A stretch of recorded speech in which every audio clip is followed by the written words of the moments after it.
So I'm here with Annie Joe. I found Annie on the Wade Institute website as this incredible entrepreneur doing her year at school, was already building businesses and presenting them onto corporates for awareness and funding, I assume. But Annie will tell us a little bit more about that. Annie, let's just start with, where did your interest start with wanting to start a business? Thank you so much for having me. I'm so excited to be here today. And about the first question, my interest in entrepreneurship and financial literacy didn't just come from one place. It's something that grew out of a combination of personal experiences and a lot of curiosity. So I spent parts of my childhood in a small a remote village in northern China where I stayed on my grandparents' apple orchard. And because it was such a regional place, life there was very simple but also very tough. A lot of families struggled financially, and my dad was the first one in his family who was able to go to university. So, yeah, this experience of seeing how his education transformed his life gave me a very deep appreciation for learning and opportunities from education, and especially the kind of knowledge that can lift families out of poverty like entrepreneurship and financial literacy. Mm. So when I moved to Australia, I noticed that whilst the environment here was very different, some things, especially in the disparities for a lot of young people in education, was the same. And even here, in such a wealthy and developed country, financial literacy, education, and entrepreneurship opportunities wasn't something that was taught at a lot of schools. So I noticed that a lot of kids were growing up without any real understanding of money, like, for example, how to budget, how to save, and how to make informed financial decisions. And that's how I realized there's such a big gap in our financial literacy system. And that's when I started reading more about money, about business, and about entrepreneurship. And I think from there, in about year nine in middle school, there was a Wade Institute entrepreneurship program at my school, and that's where my friends and I started a project called Bloom. And we worked on this prototype idea of how we're going to make it easier for young people to find their first jobs, because at the time we were 15 and we were at the age we were looking for our first jobs. And so this idea for our business started from our lived experiences. And after we kind of took on the idea, and my friend who's really good at coding coded the website, we brought this idea further. And it was really interesting to see how this first experience of entrepreneurship showed us how you can bring this one idea that you had in your head to building something that's actually tangible and actually is there to help other people and to achieve a purpose, whilst also having the potential to bring financial, I guess, money, or like, like business potential. So I guess that's where my interest started. It stemmed from a lot of things and experiences.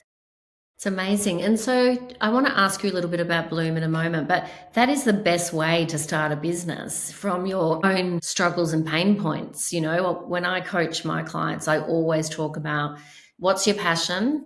So what are you most interested in? Because starting a business, being an entrepreneur is tough. So you've got to love what you're doing. And two, what's the problem that you're trying to solve? And not a lot of founders can articulate that very well. So well done on that. I understand your motivation with your dad and education and getting himself out of a sort of village environment. But are they entrepreneurial now? Are your parents entrepreneurial?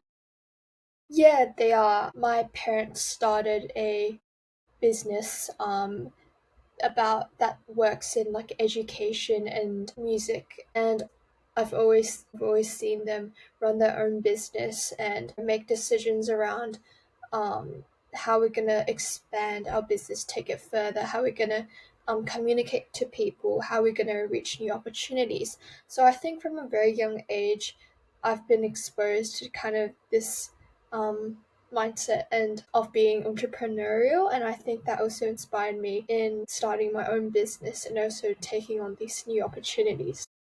Yeah, amazing. Yeah. And I think some of the stuff I sent you, we've talked about my motivation is to get more women starting businesses like you and starting from a very young age, actually, to have that mindset from a very young age. And the data says that if women are exposed to entrepreneurial thinking when they're young, then they've got a more likely chance of starting a business. And maybe you can let me know, like, do you feel like having this business helped you with your confidence or self-esteem? Has it contributed to those things? Yeah, definitely. I would definitely think so. So, what you mentioned before about how important it is for young girls to have this entrepreneurship mindset early, I think that's something that's incredibly important because I think when girls are at maybe 11 or 12, that's an extremely vulnerable age where I remember it's so easy to feel like insecure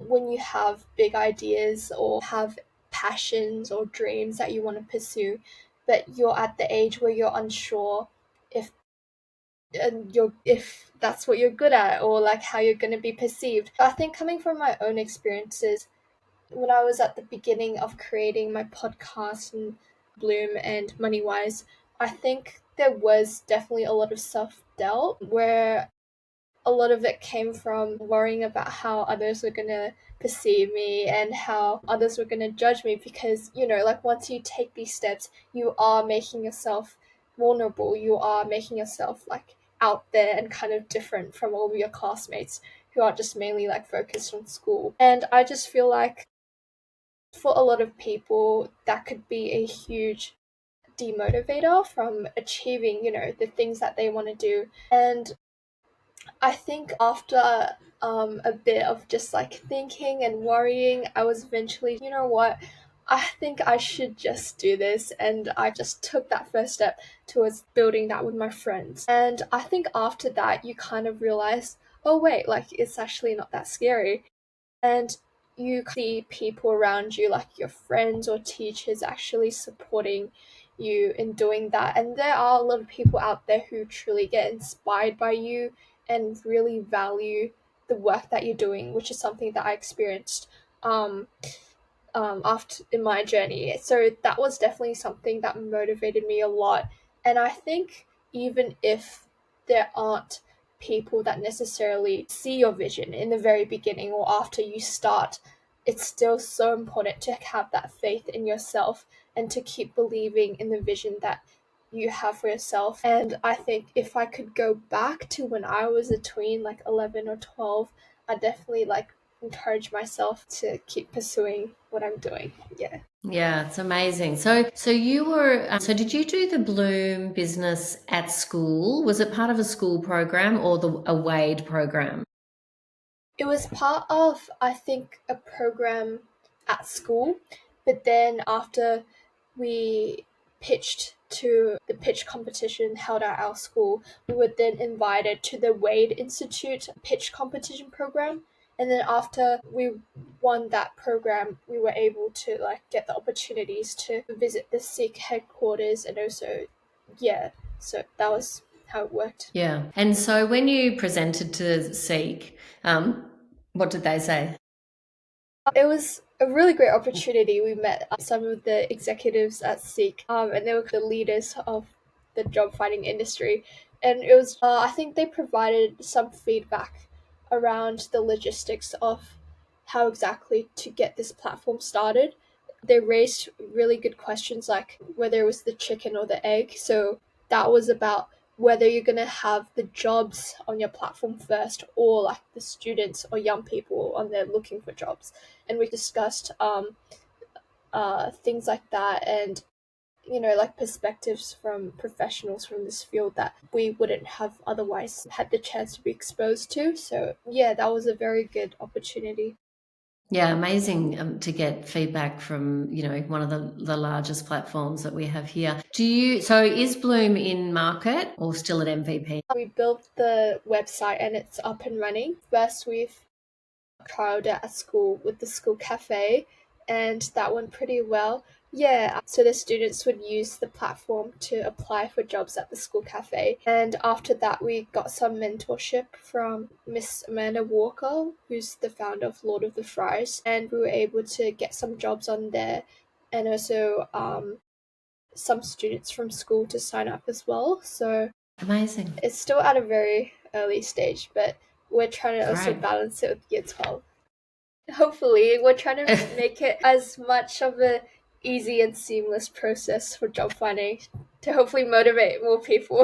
Well, easy and seamless is what they need. And so the other two things you're doing is you've got a podcast. Tell me about that. So how often does that go out? So it goes up about every month, so usually one new episode every month. And that's where I interview a lot of leaders from social entrepreneurs to politicians and leaders of different organizations. I've had the privilege of talking to MP Ben Carroll, the founder of Crimson Education, and I think it's just a platform where we're able to connect these leaders to young people, giving them life and career advice, for example, on how to be a better leader or how to build communication skills, how to how to I guess, deal with different challenges in life from people who's actually been there and experienced that, which is something, I guess, the biggest asset that a lot of young people don't have is the experience and the knowledge that other people have learned from their years of trial and error. And Yeah, yeah, amazing. and I think for a lot of young people, especially in disadvantaged backgrounds, it's very difficult for them to have someone, have a mentor like that, to be able to tell them, um, is what I've learned throughout my years. Here's how you can build your skills to achieve the life that you want. And also, when young people are at the age of choosing their careers, they can also listen to politicians, entrepreneurs, people who work in education or NGOs to find out what their lives are like, or how to, I guess, choose a path that they would be interested in. So that's basically the rationale behind my podcast. And I guess it's also a product of something that I would have liked to see when I was younger. So yeah, I would really enjoy. Yeah, Where can we really. where can we listen? It's available on Spotify, Amazon Music, and Apple Podcasts. Is it called Bloom? Is it called? It's called the Brighter Futures Youth Podcast. Okay, well that's for everyone. And the other thing you've done, again, remarkable for are you 18 yet or still 17? I'm 18. Unbelievable, 18. So you've got a podcast, you've started a business, which is in its sort of early stage, and you've also written a book about how to understand money. Yeah. So earlier this year, I self-published my book called Money Made Simple, which is a guide for young people to learn about economics and how to manage their own money. So as I've mentioned earlier about my passion to educate more young people and to fill the gap in our education system about financial literacy, explains concepts very simply, from budgeting to how to set spending and saving goals to wise spending decisions. It explains it in a manner that's easy for kids to understand. And we've collaborated with a lot of foundations and organizations, for example, like the School of St. Jude's in Tanzania and the Cambodian Community Dream Organization, and also the Australian Literacy and Numeracy Foundation. So we've been really lucky to partner with these organizations to donate a lot of my copies to them to low socioeconomic schools. And Amazing. thank you. And we've also adapted it to local cultural contexts and languages to help make it more accessible in both digital and paperback copies. So So amazing. So, yeah, so that's something that's able to help a lot of young people that's in a disadvantaged position to have the access to build that financial independence when they grow up, and to help families in need to build that financial strength. Yeah. Well done, Annie. That is just so admirable. I think it's amazing. Well done. So yeah. So and can people buy that on Amazon if they wanted to have a look? Yeah, the Yeah. digital version's available. So the money made simple on Amazon if anyone wants to buy that. Amazing. So, probably two last questions. We've talked a little bit about what I'm doing in a bigger vision, sort of creating the next set of female leaders and starting at this young age of 11. What do you think about that idea? I think that I've also seen the startup playbook for the twin girl.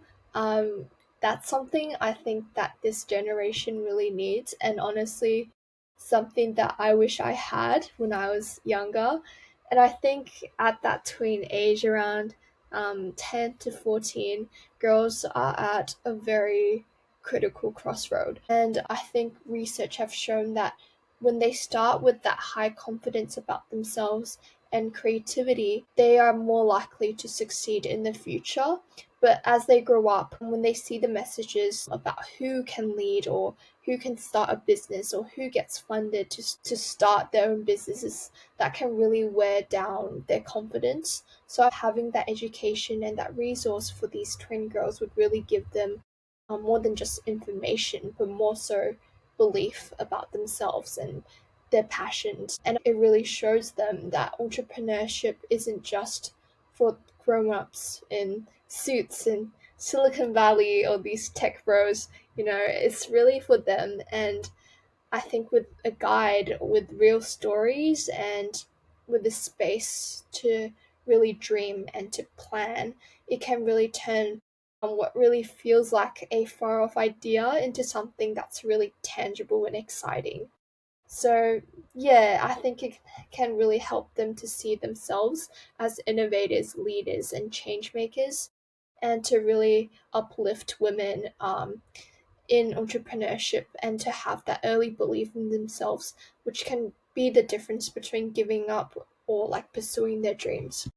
Thank you so much. I mean, there are two common themes I'm hearing when I talk to. I wish I had that when I was young. And two, business is not just for men in suits. And, being able to build a funnel of women who can actually help the next generation of women build businesses and the next generation of women build businesses. Yeah, that would be amazing for me. Last question, Annie. What would you tell your 11-year-old self about business and work and just general life stuff? I love this question. I think I would tell her that money and entrepreneurship is a tool, but not necessarily the end goal. It gives you freedom, not just to buy things, but also to make decisions, take risks, and help others.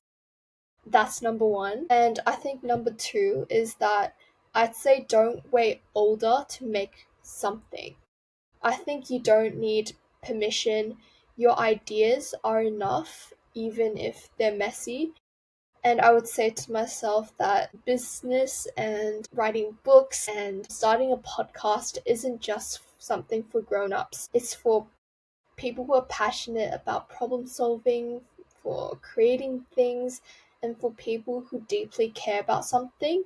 And I think I would say that's you. And you don't have to be afraid of how people are going to judge you, and yeah, you don't have to wait for someone to tell you that you can do it and you should just start. And I think the third advice would be that failure is just feedback and not a verdict. And I think this fear of failure was something that was really present and still is, but I think is something that I've learned to gradually overcome. And I would tell myself that asking for help when you're struggling is a strength, and that learning about how to improve from your failures is what makes you powerful. And the earlier you start, the more time that you have to build something that you're proud of. So I think it's so true, and I love that failure is just feedback. I had a friend actually tell me that recently because I was, having a minor meltdown about something, and he said to me, "Stoxy, failure is just feedback. Move this way or that way. You don't have to take this to your heart. It's just see it as an opportunity to move around it or to move in a different way." Yeah, no, I love the idea of. Um, young women starting businesses because um, I want them to experiment, like try something. If it doesn't work, try something else. And then by the time you get to 18 or 19 or 20 or 25 or 30, you realize that actually the first thing you do is not the last thing you do, and you might have a few things on the go. Yeah, they were three brilliant bits of advice, Annie. Thank you so much. Thank you so much for talking to me. You're absolutely inspirational. You're totally an old soul. Can't wait to, spend some more time with you and work out, how possibly we can sort of collaborate on some of the things that we're doing. So thank you, Annie, so much. And we'll see you on the online with your feedback. Thank you so much. Thank you.